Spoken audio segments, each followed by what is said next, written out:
8,00,000 అప్పైంది. ఇప్పుడు మీరు చెప్పండి, అప్పుంటే భయం అవుతుందా, సంతోషం అనిపిస్తుందా? భయం అవుతుంది, అంతేనా? నాకైతే విపరీతమైన భయం అయింది. ఎందుకంటే అమ్మ నాన్నకి అసలు తెలియదు, నేను అప్పు చేసిన విషయం తెలియదు. అసలు ఏం చేద్దాం, ఏం సంగతి అని ఆలోచించిన క్రమంలో ఏ దిక్కు లేని దేవుడే దిక్కు అంటారు చూసినారా? నాకు వాస్తవానికి ఎట్లు వస్తలేదు. అప్ప అయిపోయింది, పొద్దు వేసినాక అప్పుడు ఫోన్ చేస్తున్నాడు, ఏం చేయాలప్ప, ఏం చెప్పాలని ఆలోచిస్తున్నా. లాస్ట్కి 2019లో ఫిబ్రవరిలో సూసైడ్ అటెంప్ట్ చేసిన, జీవితం పైన విరక్తి వచ్చి. ఎందుకంటే మీరు ఒకటే చెప్తున్నాండి, భగవంతుడు నేను నాకించిన తర్వాత సక్సెస్ చేపిస్తాడు, ఊరికైనా రాదు సక్సెస్. సూసైడ్ అటెంప్ట్ చేసిన ఊరి పెట్టుకునేటప్పుడు అన్నీ గుర్తొస్తున్నాయి అన్నమాట. మా ఆయన చెప్పిన మాటలన్నీ గుర్తొస్తుంది. ఏమనంటే కంపెనీలో జాయిన్ అవ్వడం చెప్తున్నారు, బేటా ఈ కంపెనీ వర్కౌట్ కాదు, వాళ్ళు వేసుకున్న కోట్ మాత్రమే మంచిగా ఉంటారా, అందరు జీవితం చేయబెట్టు, దాంట్లో కానీ బొక్కలేదా, వాళ్ళు చెప్పారు అబద్ధం కానీ నీకు తెలియదు కానీ నువ్వు చదువుకోలే, నువ్వు తక్కువ చదువుకున్న డిగ్రీ వల్ల చదువుకు చూడు అంటే నువ్వు చూపిస్తాను ఆయన. 2 ఏళ్ళు చూసిండు, 3 ఏళ్ళు చూసిండు. మా ఫాదర్ విరక్తి వచ్చేసింది నా పైన. దేనికి అక్కర్రాదా, చుట్టుకాయ కట్టాలి ఎక్కువ, దేనికి అక్కర్రాడని. ఫోటోగ్రఫీ నేర్చుకోమని చెప్పినండి. ఎందుకంటే మా ఊళ్ళో ఎవరు ఫోటోగ్రాఫర్ లేరు. మా ఊళ్ళో ఏదైనా ఫంక్షన్ అయింది అనుకోండి, 20-25 కిలోమీటర్లు అవుతాయి టౌన్కి వెళ్ళి ఫోటోగ్రాఫర్ పిలిపించుకోవాలి రావాల్సి వచ్చిన పరిస్థితి. సో ఫోటోగ్రఫీ నువ్వు నేర్చుకున్నాను, మన ఇంట్లోనే ఒక ఫోటోగ్రాఫర్ ఉంటాడు, బాగా డబ్బు సంపాదించుకోవచ్చు. ఇక్కడ ఎవరైనా ఫోటోగ్రాఫర్ ఉన్నారా? ఎవరు లేరా? ఫోటోగ్రాఫర్ పరిస్థితి ఎప్పుడైనా అబ్జర్వ్ చేసినారా మీరు? ఇష్టం లేకుండా స్మైల్ అని వాళ్ళక మనక? మీకు ఒక చిన్న జోన్ చెప్తాను. ఇప్పుడు నేనున్నా ఒక ఫంక్షన్కి మా చుట్టాలు ఎవరో ఇన్వైట్ చేసినాం. మా మిస్సెస్ తినమని ఏదో సాంగ్ ట్రెండింగ్లో ఉంటాయి, ఏది నగలు లేవు, నెక్లెస్ లేవు, ఎట్లా రావాలి ఫంక్షన్కి అనేది ఉంటుంది, నెక్లెస్ డ్రెస్ అనేది ఉంటుంది, వాసింగ్ ఏదో ఉంటుంది.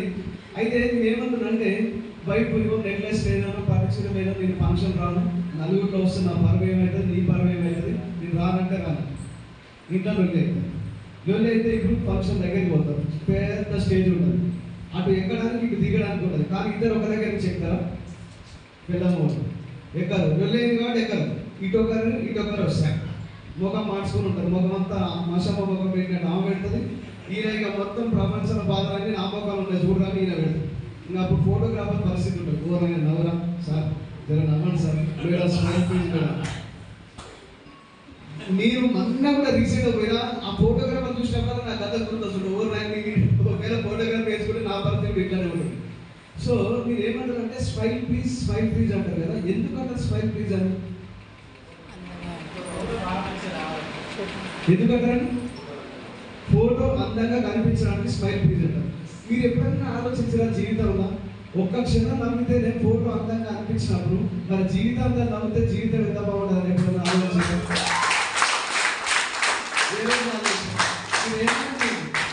ప్రపంచంలో బాధలన్నీ మన ముఖంలో ఉంటాయి, ఇట్లే ఉంటారు. నువ్వు నవ్వమన్నా వాడికి ఇచ్చినప్పుడు ఏడ్చాను. రేసుకున్న సినిమా చూసినా మొత్తం గొప్పనే జరుగుతుంది, ఏడు పైన సంతోషం అంతా నవ్వాలను. భూమి మీద 84 లక్షల జీవరాశులు ఉన్నాయి, ఓన్లీ మనిషి ఒక్కడే నవ్వగలుగుతారు. మీరు ఏ జన్మ నవ్వగా చూసిరా? ఏ జన్మ మనకే ఛాన్స్ ఉంది. పోనీ ఈ జన్మ కాకుండా మన జన్మ ఏమన్నా మళ్ళా పుడతా కాలభైరవ ఉంటుంది చూసినా, మళ్ళా పుట్టాం మనం, నిజమేనా? సో అప్పుడు ఫోటోగ్రాఫ్ గుర్తొచ్చి మా నాయన చెప్పిండు, ఓకే అది వదిలేసిన. నెక్స్ట్ ఏం చెప్పిందంటే ఓ లాయర్ కింద ఉన్నాడు బయట, మనకు తెలిసిన లాయర్ ఉన్నాడు, ఆయన కింద నువ్వు పని చేసినావు, ఏమైనా పని నేర్చుకుంటే ఫ్యూచర్ దగ్గర వస్తాయి కదా, ఎంత ఇస్తాడు? 5,000 ఇస్తుంది.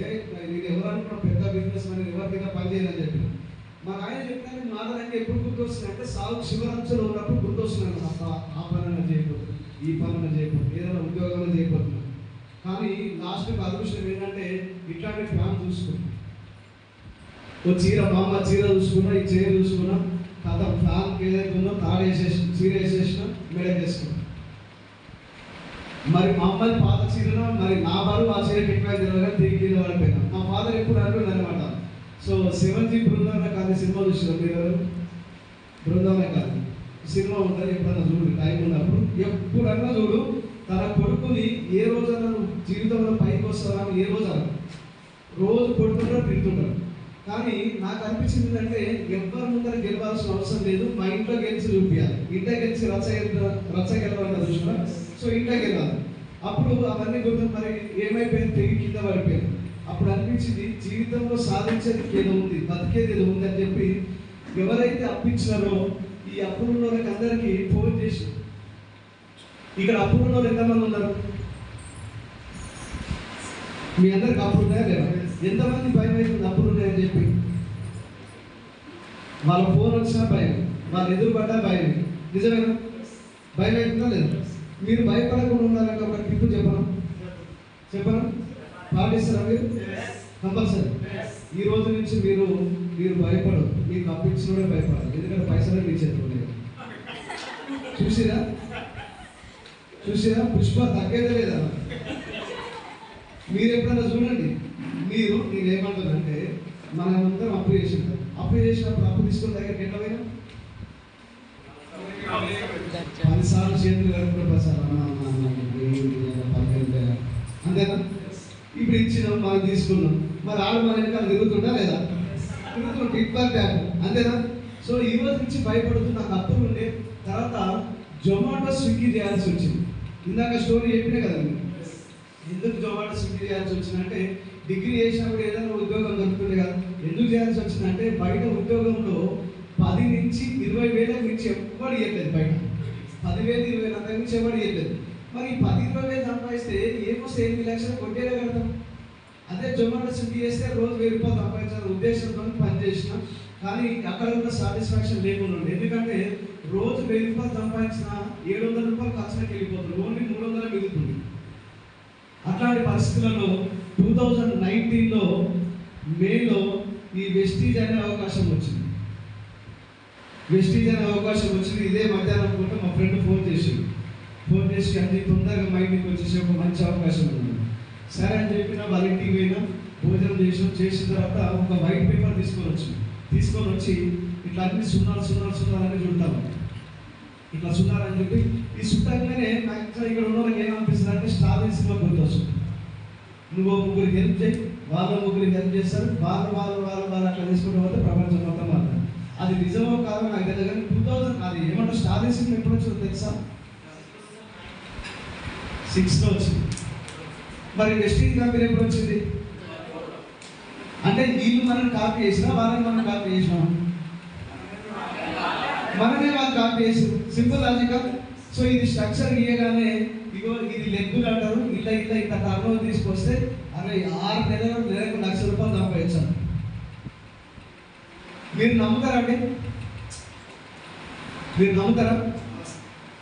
ఈడ అసెంబ్లీ స్టేజ్ చెప్పనా, ఓ కంపెనీలకు 2012లో తీసుకుపోయి 7 ఏళ్ళల్లో వచ్చి 8 లక్షల దగ్గరుండి అప్పు చేయించిన వ్యక్తి సేమ్ మరి ఇంకో కంపెనీ గురించి చెప్తే మీరు నమ్ముతారండి? నేను 2 చేతులు ఎత్తి దండం పెట్టినా, నువ్వు బాబు ఇవన్నీ వర్కౌట్ అయ్యే పని కాదు, ఇద్దరం చదువుకున్నాం, ఏదైనా ఒక ఉద్యోగం చేద్దాం, లేకపోతే ఇంకెవరో పని చేసుకొని బతుకున్నాని ఇట్లాంటి ఫ్రాడ్ కంపెనీల జోలికి పోవద్దు. ఎందుకంటున్నా అంటే ఇప్పుడు ఒక దగ్గర లాస్ అయిన తర్వాత మళ్ళీ అదే కాన్సెప్ట్ చెప్తే నమ్ముతారండి? మీరైతే సస్యంగా ఒప్పుకోలేదు. కానీ నాకు ఎవరైతే ప్లాన్ చెప్పిన వ్యక్తి ఉన్నారో ఒక మాట అన్నాడు, ఏమన్నాడంటే ఈ వెస్టీజ్ అనే కంపెనీలో ఒక 6 నెలలు ట్రై చేద్దాం, పని చేయదు, 6 నెలలు ట్రై చేద్దాం, మనం అనుకున్నంత రిజల్ట్ వచ్చిందనుకో కంపెనీలో కంటిన్యూగా పని చేద్దాం, రిజల్ట్ రాకపోతే 10 బార్లు కొనుక్కొని ఈ ఊరు ఆ ఊరు తిరిగి అమ్మని అమ్మదాం పాలమ్మదాం, కానీ ఎవరికైతే ఉద్యోగం వద్దనుకుంటే. సో నేను వెస్టీజ్ అయితే జాయిన్ అయిన మే 2019లో. కానీ గట్స్ కావాలండి, ధైర్యం కావాలి. నిజమేనా? సో ఒక వ్యక్తి లక్ష్మీదేవి పూజ చేస్తున్నాడు. ఏ పూజ? లక్ష్మీదేవి పూజ. ఎట్లా చేస్తున్నంటే దేవుడు చేసిన మనుషుల సినిమాలో ఆది చేస్తారు చూసినా, జై జై లక్ష్మి జై ధనలక్ష్మి అని చెప్పి చేస్తుంటే చూసినా, అట్లా పూజ చేస్తున్నాడు అనమాట. పూజ చేస్తే లక్ష్మీదేవి ప్రత్యక్షమే. ఆమె ఏమందంటే బాబు మేము ఒక్క లక్ష్మి కాదు అష్టలక్ష్మిలో ఉన్నాం. ధనలక్ష్మి, ధాన్యలక్ష్మి, ధైర్యలక్ష్మి, విజయలక్ష్మి, అభయలక్ష్మి, సంతానలక్ష్మి, సంతోష లక్ష్మి అని ఇట్లా 8 రకాల లక్ష్మిలోను ఏ లక్ష్మి కావాలో కోరుకు అని అంటారు. ఒకవేళ మీరైతే ఏ లక్ష్మి కోరుకుంటారు? ఏ లక్ష్మి కోరుకుంటారు? ధనలక్ష్మి కోరుకుంటాం. ఎందుకంటే పైసలు ఉంటాయి, అన్నీ వస్తాయి కదా. కానీ ఆ వ్యక్తి ఏం ఆలోచించాడు, అమ్మ నాకు ధైర్యలక్ష్మి కావాలని అన్నాడు. ఎందుకంటే ధైర్య సాహసే లక్ష్మి. ధైర్యం లేకపోతే నీ దగ్గర డబ్బు ఉన్నా కూడా వెళ్ళిపోతుంది. అర్థమైందండి. సో ఇక్కడ కూడా 8 లక్షలు అప్పు ఉంది, బిజినెస్ స్టార్ట్ చేసిన లోపల ధైర్యం కావాలి. నేనైతే స్టార్ట్ చేసిన తర్వాత ఇక్కడ కొంతమంది చేసే మిస్టేక్, ఓన్లీ సింగిల్ లేడీస్. మీ హస్బెండ్ లేకుండా వచ్చిన ఎంతమంది ఉన్నారు ఇక్కడ? కొంతమంది వచ్చినారు. సో కొంతమంది సింగిల్ చేసి మీ వైఫ్ లేకుండా వచ్చినారు, ఓకే మీరు వచ్చినారు. ఇప్పుడు నేనేమంటున్నానంటే ఈ ప్రజెంటేషన్ బాగా నచ్చింది, వెస్టీజ్ కాన్సెప్ట్ బాగా నచ్చింది. కానీ ఎట్లుంటుందంటే కొంతమంది లేడీస్కి భయపడతారు, కొంతమంది లేడీస్ వాళ్ళ వైఫ్ హస్బెండ్కి భయపడతారు, భర్తలకి. సో ప్రొడక్ట్ కొనుక్కుంటారు, కాటన్లో పెడతారు, మంచం కింద కానీ సబ్జాల పైన కానీ పెట్టేసి చీరతో కట్టేసి ఇంకా వెస్టీజ్ గురించి చెప్తారు. ఇప్పుడు మీరు చెప్పండి, మీరు వెస్టీజ్ ప్రోడక్ట్ యూజ్ చేయకుండా బిజినెస్ చేయడానికి అవకాశం ఉందా అండి? ఎంతమంది నిజంగా వెస్టీజ్ ప్రోడక్ట్ యూజ్ చేస్తున్నారు? మీరు చాలా అదృష్టవంతులు, ఎందుకంటే టైం కాదు, మీరు తొందరగా దీని గురించి రియలైజ్ అయినారు. కానీ నేను వెస్టీజ్కి వచ్చిన కొత్తలో ప్రోడక్ట్ అయితే కొనుక్కున్నాను, ఒక 1500 పెట్టి ప్రోడక్ట్ కొనుక్కున్నాను. కానీ మంచం కింద కాటన్ పెట్టి ప్రోడక్ట్ కాటన్ పెట్టేసి మా ఇంటి ఎదురులో ఒక దీపకర్ నన్ను ఉంటాడు. ఆయన చెప్తున్నాడు, రోజు పొద్దున్న వేసినాక బ్రష్ చేసుకుంటూ మాట్లాడమన్నాడు, అన్న గుడ్ మార్నింగ్, నిన్ననే వెస్టీజ్లో జాయిన్ అయినా, సూపర్ ఉన్న ప్రోడక్ట్ వాడని చెప్తున్నాడు. ఆయన వారం రోజుల పాటు ఏం మాట్లాడలేదు. వారం తర్వాత మాట్లాడిన ఒకే ఒక మాట, తమ్ముడు నువ్వు వెస్టీజ్ కంపెనీ గురించి చెప్తున్నావు కదా, ఇప్పుడు వాడుతున్న పేస్ట్ కానీ బ్రష్ కానీ వెస్టీజ్ కంపెనీకి సంబంధించిందని అడిగింది. నేనేమో అజయ్ బ్రష్ కోల్గేట్ పేస్ట్ నేను వాడుతున్నా, అవతలకే వెస్టీజ్ గురించి చెప్తున్నా. వర్కౌట్ అవుతుందా అండి? అవుతుందా? ఇప్పుడు మీరు అందరు జెంట్స్ ఎవరైతే ఉన్నారో 6 ప్యాక్ నేర్చుకోవాలని నా దగ్గరికి వస్తుంది జిమ్కి. నేను జిమ్ ట్రైనర్. ఇప్పుడు ఇంత పొద్దు చేసుకొని రండి మీరు 6 ప్యాక్ నేర్పిస్తారని మీరు నేర్చుకుంటారా? ఏమంటారు? ఇట్లా అంటాం, ఇట్లా చూసుకొని మీరు ఫస్ట్ తగ్గించుకో, తర్వాత నా తగ్గించుకోండి, అంతేనా? ఈ వెస్టీజ్కి వచ్చిన తర్వాత మనము 100% సెల్ఫ్ యూజ్ చేయాలి. ఏం చేయాలి? 100% సెల్ఫ్ యూజ్ చేయాలి. ప్రొడక్ట్ ఎట్లున్నారంటే జెంట్స్ ఎవరైతే ఉన్నారో ఈ లిప్స్టిక్లు, నెయిల్ పాలిష్ తప్ప జెంట్స్ ఈక్వల్ కామన్ ప్రోడక్ట్ ఉండే కదా, అన్ని ప్రోడక్ట్ యూజ్ చేయండి. ఎందుకంటే వెస్టీజ్ ప్రోడక్ట్ మన ఇంట్లో యూజ్ చేస్తుంటే లక్ష్మీదేవత మన ఇంట్లో తిరుగులాడుతుందండి, ఇది పక్కా చెప్తుంది. ఎక్స్పర్ట్ ప్రోడక్ట్ యూజ్ చేసినంత కాలం ఎన్ని ఏళ్ళున్నా బాగుపడదు. ఇప్పుడు కాశీలో పాపం పెట్టుకొని గోషి పోయినా కూడా గోషిలో పాపం పెట్టుకొని కాశీ పోయినా భగవంతుడు ఏం చేయలేదు. ఇక్కడ కూడా నేను ఏమంటుంటే ఎక్స్పర్ట్ ప్రోడక్ట్ యూజ్ చేసినంత కాలం వెస్టీజ్ మనం సక్సెస్ కాలేదు. సో నేనేం చేసిన అంటే 1 వీక్ తర్వాత ప్రోడక్ట్ యూజ్ చేయడం స్టార్ట్ చేసిన. నా ఫీలింగ్ చెప్పాలండి, నా మనసులో ఉన్న ఫీలింగ్, వెస్టీజ్ వాడిన తర్వాత మనం వేసుకునే బంగారంలో కలిపి ఉంటాయి, ప్రోడక్ట్స్లో మాత్రం కలిపి లేదు, అంత అద్భుతంగా ప్రోడక్ట్స్. సో ప్రోడక్ట్ బాగాలేకపోతే మసి మారకాయ చేయడం 1 నెల, 2 నెలలు, 3 నెలలు, 6 నెలలు, సంవత్సరం. కానీ వెస్టీజ్ కంపెనీ ఎన్ని ఏళ్ళు అవుతుంది ఇప్పటికి వచ్చి? 22 ఏళ్ళు అవుతుంది. 22 ఏళ్ళ నుంచి కంపెనీ జనాలను మోసం చేస్తారా? చేయదు. ప్రోడక్ట్ యూజ్ చేసిన తర్వాత నాకు పని అద్భుతంగా అనిపించింది. ఇప్పుడు నేను చేసిన పని ఏంటంటే, మా ప్రైస్ నన్ను ఎవరైతే మా ఈ బిజినెస్లో చెప్పలే కదా, నన్ను ఈ బిజినెస్కి పరిచయం చేసిన వ్యక్తి మై గ్రేట్ అప్లై వడ్డెమాను శ్రీనివాసరావు శివాజీ గారు.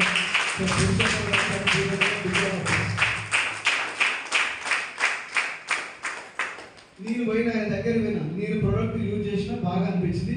ఇప్పుడు చెప్పు, నన్ను ఏం చేయమంటావు బిజినెస్లో, ఎట్లా చేయమంటావు బిజినెస్లో, నీ సక్సెస్ కావాలంటే ఎట్లా చేయాలని అడిగితే ఆయన అడిగిన ఒకే క్వశ్చన్ ఏమన్నాడంటే, ఎట్లా చేయాలి అనే దానికన్నా ఎందుకు చేయాలని నువ్వు ఫస్ట్ డిసైడ్ గా. నేను చెప్పిన మాట మీకు అర్థమవుతుంది కదా? సో ఎట్లా చేయాలనే దానికి నా దగ్గర ఆన్సర్, కానీ ఎందుకు చేయాలి, ఎందుకు వచ్చిన ఈ బిజినెస్, ఏం నచ్చింది అంటే కనుక నేను ఇంటికి పోయినా, డిన్నర్ చేసి నైట్ భోజనం తిన్న తర్వాత ఒక దగ్గర కూర్చొని నిజంగా నాకు లైఫ్లో ఏముంటే హ్యాపీగా ఉంటాం అని రాసుకుంటూ ఒక తెల్ల పేపర్ తీసుకొని మొత్తం రాసుకున్నాను. ఫస్ట్ నా డ్రీమ్ ఏంటంటే ఈ 8 లక్షల అప్పు తీర్చాలనండి. ఎందుకంటే వాడు అప్పు ఇచ్చినప్పుడు మనం ఎన్ని బాధలు ఉన్నామో, వాడు ఎన్ని బాధలు ఉన్నామో మనకు తెలియదు. సో అప్పు తీసుకున్నంత మాత్రం ఎగ్గొట్టే తప్ప మనకు కాదు. ఇప్పుడు వస్తే అంతా వాళ్ళే గాడిద కాలు పట్టుకుంటారు. నేనేం చేసినంటే ఎవరెవరైతే అప్పు ఇచ్చినారో వాళ్ళ దగ్గర పోయి కాళ్ళు ఏళ్ళు పట్టుకొని, నాకు 1 సంవత్సరం టైం ఇవ్వండి, మీ డబ్బు ఎగ్గొట్టే వ్యక్తిని అయితే నీకు కాదు, 1 సంవత్సరం అంటే నా దగ్గర ఒక మంచి అవకాశం వచ్చింది, మీ అప్పు ఖచ్చితంగా తీరుస్తా అని చెప్పి అనుకున్నా. ఫస్ట్ నా డ్రీమ్లో ఏం రాసి పెట్టుకున్నంటే 8 లక్షలు అప్పు తీర్చాను. సో ఎప్పటి నుంచో నేను అనుకుంటా ఉన్నా ఫోన్ కొనుక్కోవాలని చెప్పి. సో 2019లో నేను వాడుతున్న ఫోన్ ఏంటంటే అదేదో మైక్రోమాక్స్ ఏమో ఫోన్ ఉంది, దాని ఖరీదు 3,000 రూపాయలు. నాకు ఎప్పటి నుంచి డ్రీమ్ ఉందంటే ఒక 10-12 ఏళ్ళ నుంచి డ్రీమ్ పెట్టుకుని ఒక మంచి ఫోన్ కొనుక్కోవాలని. నేను ఏ ఫోన్ కొనుక్కున్నా రాసి పెట్టుకున్నా అంటే నోకియా ఫోన్లో చాలా ఫేమస్. మీరు ఒక 10 ఏళ్ళ వెనక్కి వెళ్తే ఐడియా ఉందా? నోకియా ఫోన్ అంటే తెలుగులో ఇవ్వలేదు. లూమియా ఫోన్ వచ్చి తెలుసా? విండోస్ ఫోన్ అని చెప్పి లూమియా 735 ఈ ఫోన్ ఉంటే బాగుందని రాసి పెట్టుకో. తర్వాత వచ్చేసి ఫోన్ తర్వాత ఇంకేముంటే బాగుంటుంది? నాకు మీరెట్లే ఒక మంచి కారు కొనుక్కోవాలి. మీకు తెలుసా, నేను డిగ్రీ చేసినప్పుడు కారు తీసుకొని కాలేజీకి వెళ్ళాలని ఉంది, కానీ ఛాన్స్ లేకుండా ఈరోజు కారు ఉంది, కాలేజ్ ఆనే ఉంది, కానీ ఎవరు రాలేదు. సరే టైం అయిపోయింది రావద్దని, నువ్వు సీనియర్ సిటిజన్ అయిపోతే రావద్దని చెప్తున్నావు. సో ఒక మంచి కారు తీసుకోవాలి, గ్రాండ్ అయితే కాదు. ఇప్పుడు ఈరోజు భరత్ గారు వాడుతున్నారు చూసినా, ఈ కారు ఇంతకుముందు పాత వర్షన్ ఉంది. ఈ కారే ఎందుకు పెట్టుకున్నంటే మన టీంలో ఒక వ్యక్తి ఉంటారు, లక్ష్మీ వెంకట అని చెప్పి గ్రౌండ్ డైరెక్టర్. వాళ్ళు అప్పట్లో ఈ కారు ఉన్నారనమాట. ఈ కారు అంటే భలే ఇష్టం. ఈ కారు తీసుకున్నా, ఈ కారు యొక్క పోస్టర్ ఏదైతే ఉందో ఇంటర్నెట్ సెంటర్ దగ్గరికి వెళ్ళి ఇదంతా ప్రింట్అవుట్ తీసుకొని ఇది అతికించుకున్నా, ఈ ఫోన్ అతికించుకున్నా. తర్వాత నెలకు ఒక 50,000 వస్తే నేను బాగుంటా. ఎంత? 50,000 వస్తే నేను బాగుంటా. నా అప్పులు ఇప్పుడు అన్ని తిరుగుతారు, 50,000 వస్తే దాన్ని అతికిస్తాను. తర్వాత ఒక మంచి ఇంట్లో రెంట్కున్నా, పెద్ద ఇంట్లో. ఎందుకు పెట్టుకునే డ్రీమ్ అంటే నేను అప్పటి వరకు ఉన్న రూమ్ ఏదైతే ఉందో చిన్న 10x10 సైజు, అదే హాలు, అదే కిచెన్, అదే బెడ్రూమ్, అదే బాత్రూమ్, మొత్తం అన్ని అందులోనే. నాకు ఒక మంచి పెద్ద ఇంట్లో రెండుకున్నారని రాసి పెట్టుకున్నాను. తర్వాత వచ్చేసి ఒకవేళ సినిమాకి పోయినాం అనుకో, సినిమా పోతే మినిమం బాగా చూడ. ఎందుకంటే యాదగిరి థియేటర్ అని ఉంటుంది సంతోష్ నగర్, హైదరాబాద్ సంతోష్ నగర్లో యాదగిరి థియేటర్ ఉంటుంది. అలా తెలుగు హిందీ సినిమా 2 ఆడుతుంది. సో తెలుగు సినిమా వచ్చినప్పుడల్లా 10 రూపాయల టికెట్ లైన్లో నిలబెట్టుంది. నా అదృష్టవంతులు తెలియగా నా దగ్గరికి వచ్చేసరికి ఆ లైట్ ఆపేసేవాడు, బ్లాక్ టికెట్ అది అమ్మేటోడు. 10 20 అనేటోడు. ఒకవేళ సినిమా మధ్య 10-50 అనేటోడు, 10-50 అనేటోడు.